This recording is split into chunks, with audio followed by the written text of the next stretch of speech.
చారిత్రాత్మకమైనటువంటి ఈ ప్రదేశంలో ఈనాడు అలసాని పెద్దనామాత్యుల విగ్రహాన్ని ఆవిష్కరించడం ఇది ఒక చారిత్రక ఘట్టము అని నేను చెప్తున్నాను. ఇది ఒక మహోన్నత ఘట్టం. ఈరోజు 2 రోజుల ముందుగానే సంక్రాంతిని మన ఊరిలో పెద్దనపాడులో సంక్రాంతి వచ్చింది. ఆ సాహితీ సంక్రాంతి. ఈ సంక్రాంతికి అందరికీ మీరు వచ్చిన అందరికీ నేను జేజలు పలుకుతున్నాను, స్వాగతం పలుకుతున్నాను. నిన్ననే నేను గండికోటకు వెళ్ళి వచ్చాను. గండికోటలో చారిత్రకమైనటువంటి గండికోట ఉత్సవాలను వారసత్వ ఉత్సవాలుగా ప్రభుత్వము ఘనంగా 5 కోట్ల రూపాయలతో ప్రారంభించింది. కడప జిల్లాను పర్యాటక ప్రదేశంగా తీర్చిదిద్దాలని మహోన్నత ఆశయంతో అక్కడ ఉత్సవాలు నిన్న ప్రారంభమయ్యాయి. ఈరోజు పెద్దనపాడులో ఈరోజు ప్రారంభమయ్యాయి ఈ చారిత్రకమైనటువంటి ఘట్టం.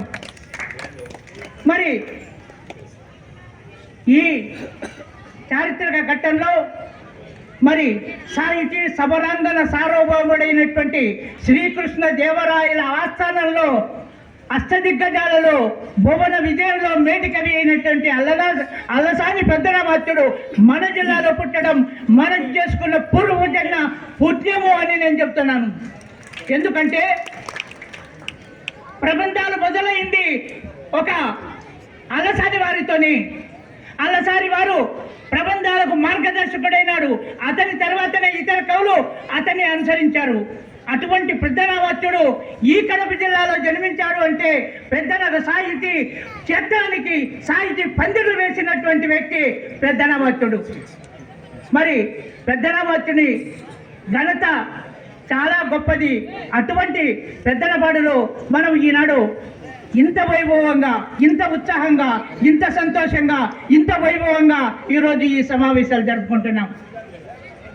మరి సాహిత్య జగత్తులో ఒక స్వర్ణయుగంగా సృష్టించబడిన ఆనాడు స్వర్ణయుగమైనటువంటి ఆ యుగంపై కొద్ది రోజుల క్రితం 8 సంవత్సరాల క్రితం నేను ఇక్కడ పర్యటించినప్పుడు ఇక్కడ దేవాలయాలు పాడుబడి ఉండేటి. ఆ పాడుబడి ఉన్నట్టు ఏమిటి ఇంత శిథిలావస్థలో ఉన్నాయంటే కనుక ఈ గుప్త నిధుల కోసం ఈ దేవాలయాల్లో తవ్వినారు, ఇక్కడ ఏమీ అంతా లేవు అన్నారు. కానీ ఆ శిథిలమైనటువంటి ప్రదేశంలోనే సుందరమైనటువంటి దేవాలయాలు నిర్మించి మరి ఒక భూతలంలో మన పెద్దనపాడును ఒక చారిత్రాత్మకమైనటువంటి ప్రదేశంగా తీర్చిదిద్ది కడప జిల్లా వాళ్ళందరూ కూడా ఒక్కసారి ఈ ప్రదేశాన్ని చూడాలి అనేటువంటి మార్గదర్శకంగా ఈరోజు కొత్తపు రామ్మోహన్ రెడ్డి గారు చేయడము ఆయన చరిత్రలో కూడా కలిసిపోతాడు. ఎందుకంటే ఆయన చేసిన పని చిన్నది కాదు. ఇంతకుముందు గోపాలకృష్ణ గారు వాళ్ళ నాన్న వాళ్ళు పెద్దన పీఠం ఏర్పాటు చేశారు. రమణారెడ్డి గారు మేము కూడా ఒక పీఠాన్ని ఏర్పాటు చేశాం. 3వ పీఠమే ఈ పెద్దన పీఠం.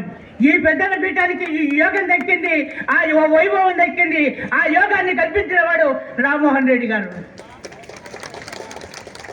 నేను ఫేస్బుక్లో పెడితే కనుక ఎక్కడ ఒరిస్సాల నుంచి ఈ తుర్లపాటి రాజేశ్వరి అనే ఫోన్ చేసింది, కడప జిల్లాలో ఎక్కడ పెద్దనపాడు అనేసి. పెద్దనపాడు ఇక్కడ ఒరిస్సాలో ఉండేవాళ్ళకు ఇంకొకటి ఉండేవాళ్ళు. పెద్దనపాడు కడప జిల్లాలో ఒక ప్రాంతమని ఎర్రగుంటకు సమీపంలో ఉన్నటువంటి పెద్దన ఊరు నివసించిన ఇక్కడ ఒక మహోన్నత దేవాలయం విగ్రహము ఏర్పాటు చేసినాడు అనేటువంటి గుర్తుని ఈరోజు చారిత్రాత్మకంగా మనం నిరూపించుకుంటున్నాము. అందుకు మనం అందరము ఈరోజు పాల్గొన్నా మన అందరికీ మన జన్మధాన్యమైంది. మనం అందరం కూడా చరిత్రాత్మకులే అని చెప్తున్నాం.